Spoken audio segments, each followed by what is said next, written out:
Hello बच्चों, board exam 2025 को देखते हुए हमने भौतिक विज्ञान से एक पेपर बनाया है कक्षा 10 के लिए। अभी तक जो बार बार बोर्ड एग्ज़ाम में पूछे गए प्रश्न हैं उनको जो ज़्यादा से ज़्यादा टाइम पूछे गए हैं वो क्वेश्चन हमने यहाँ लिखे हैं भौतिक विज्ञान से। तो जैसे पहला क्वेश्चन है, अवतल दर्पण के मुख्य फोकस की परिभाषा लिखिए।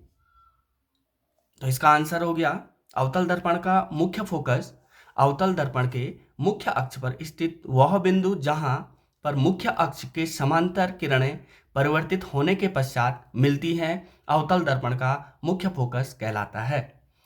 जैसे अब दूसरा क्वेश्चन है, एक गोलीय दर्पण की वक्रता त्रिज्या 20 सेंटीमीटर है, इसकी फोकस दूरी क्या होगी? तो गोलीय दर्पण की वक्रता त्रिज्या उसने दे रखी है r बराबर 20 सेंटीमीटर, r बराबर 20 सेंटीमीटर। तो f बराबर होता है r/2। तो 20 r हो गया 20/2 बराबर 10 सेंटीमीटर। तो इसकी फोकस दूरी कितनी होगी? 10 सेंटीमीटर।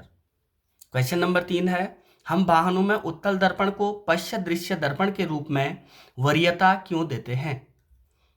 तो आंसर हो गया इसका, हम वाहनों में उत्तल दर्पण को पश्च दृश्य के रूप में वरीयता देते हैं क्योंकि यह वस्तुओं यानी वस्तुओं की दूर की स्थिति भी का सीधा, पूर्ण तथा छोटा प्रतिबिंब बनाता है। क्वेश्चन नंबर 4 है, उस उत्तल दर्पण की फोकस दूरी ज्ञात कीजिए जिसकी वक्रता त्रिज्या 32 सेंटीमीटर है। ऐसे क्वेश्चन हमने अभी किया है, दोबारा करेंगे। तो उत्तल दर्पण की वक्रता त्रिज्या उसने दे रखी है 32 सेंटीमीटर।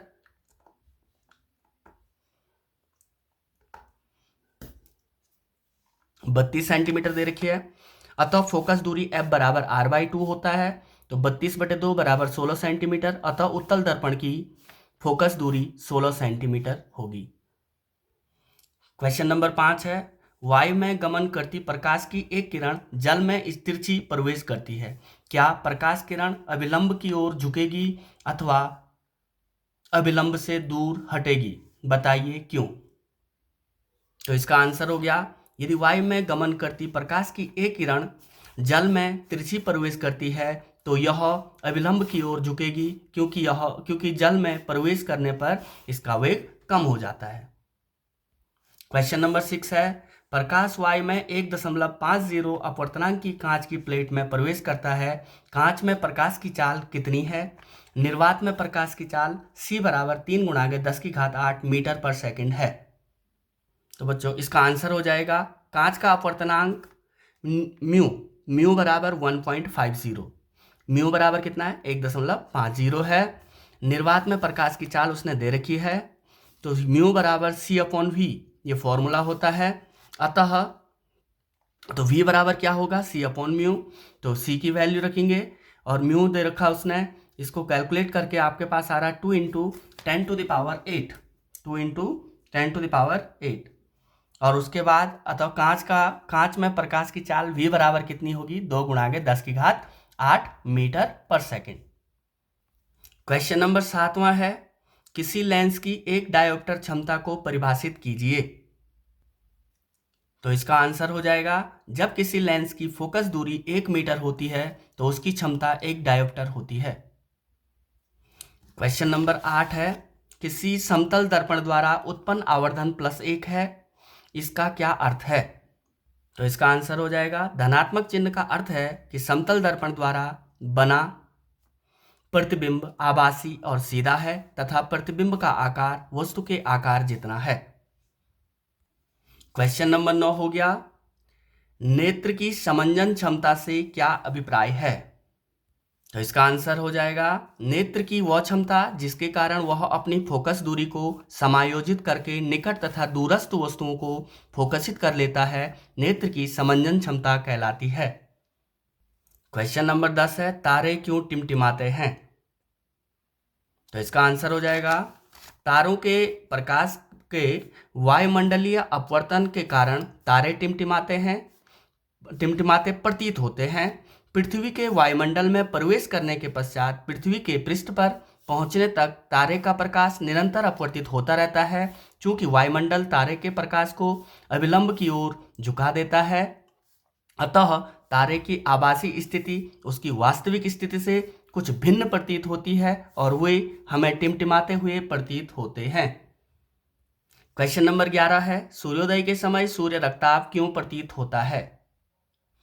तो इसका आंसर हो जाएगा सूर्योदय के समय सूर्य क्षैतिज के निकट होता है, इसलिए सूर्य से आने वाला अधिकांश नीला प्रकाश और कम तरंग दैर्ध्य का प्रकाश वायुमंडल में उपस्थित कणों द्वारा दूर प्रकीर्णित कर दिया जाता है। इस प्रकार हमारे नेत्रों तक जो प्रकाश पहुंचता है वह अधिक तरंग दैर्ध्य वाला होता है। यही घटना सूर्योदय के समय सूर्य को रक्ताभ प्रदान करती है। क्वेश्चन नंबर 12 है, एक कूलाम आवेश की रचना करने वाले इलेक्ट्रॉन की संख्या परिकलित कीजिए। क्या कहा? एक कूलाम आवेश की रचना करने वाले इलेक्ट्रॉन की संख्या परिकलित कीजिए। तो इसका आंसर हो जाएगा, एक इलेक्ट्रॉन पर आवेश E बराबर कितना होता है? 1.6 इंटू 10⁻⁻19 कूलाम। माना एक कूलाम आवेश में इलेक्ट्रॉनों की संख्या n है, तो Ne बराबर C या C बराबर Ne होता है। तो n into 1.6 into 10⁻⁻19 equal to 1, तो n equal to 1.6 into 10⁻⁻19 denominator में आ जाएगा। ये आ जाएगा 1/1.6 इंटू 10⁻⁻19।